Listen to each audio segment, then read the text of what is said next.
वामंग में आऊँ। कहीं तीर्थ जानो होय, कहीं व्रत उद्यापन करनो होय, कहीं यज्ञ में बैठो हो तो साथे बैठनो है, ठीक है नहीं?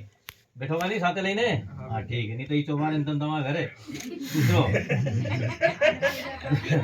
दूसरा, यदि आप देवताओं के लिए हवनी द्रव्य, हाँ जिन्हें सुने सुन लीजिए।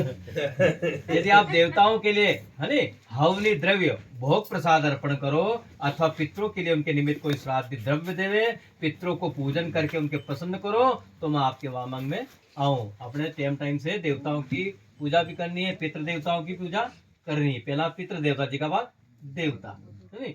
तो मैं आपके वामंग में आऊं। तीसरा है, आपका एक कुटुंब भी है, संतान भी होगी, उनके भरण पोषण रक्षा की जिम्मेदारी आपकी होगी। साथ ही जो पशु आदि परिवार के अंग है, उनके पालन की व्यवस्था भी आपको करनी होगी। यह बात आपको स्वीकार है तो मैं आपके वामंग में आऊं, है नी? अपना एक कुटुंब भी होगा, है नी? माता पिता भी है, सबको ध्यान रखना है, ठीक है? चौथा है आय व्यय, मतलब कितना आया और कितना गया। आय व्यय धन समृद्धि के विषय में मुझे जानकारी देवे, है नी? आज इतना पैसा आया, है नी? और मेरी सलाह से खर्चा भी करे, है नी? यदि थोड़ा बहुत आई में खर्चा करना है तो पूछ ही लेने कितना खर्चा करना, नहीं तो लड़ाई भी जाए। ताकि उसी परिस्थिति के अनुरूप गृहस्थ का संचालन और अतिथि की सेवा कर सकूं, है नी? ताकि आपकी प्रतिष्ठा यथावत बनी रहे और किसी मित्र बंधु रिश्तेदार को दिया लिया हो तो उसका भी मुझे ज्ञान रहे।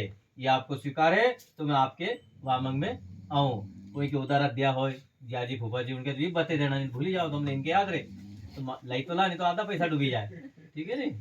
पांचवा है, आप देवालय, बगीचा, तालाब, बावड़ी कुछ भी बनवाए और परोपकार सिद्धि के लिए कोई भी कार्य करो तो मैं आपके वामंग में आऊं। अपना गांव में कहीं मंदिर बने, कहीं तालाब बने, है नी? तो कमे अपने जितो बढ़िया यथाशक्ति दान भी देना है, ठीक है? छठा है क्रय विक्रय, है नी?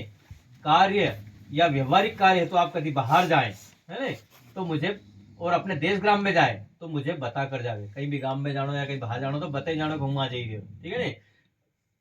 तो आवश्यकता में आपसे संपर्क हो सके और अधिक समय का प्रवास हो तो, है नी? यदि एक दिन से बजाय 8 दिन का प्रवास हो तो उसकी व्यवस्था करके जाए। यह आपको स्वीकार है तो मैं आपके वामंग में हूँ। कहीं बाहर जानो है तो घर बते नहीं जानो है, नहीं तो 8 दिन चली जाए घरे सीताराम, ठीक है? हाँ।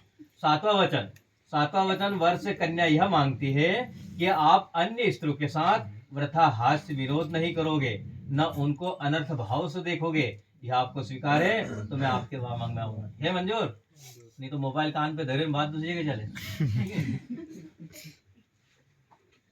चलो, नानी सात ही वचन मान लिया इनने अपना, है नी? और सबका सामने मान लिया, और इनका अपना 7 वचन एक वचन में आई गया सगा, खाली इनको एक ही वचन है जिम 7 ही वचन है गया, ठीक है नहीं?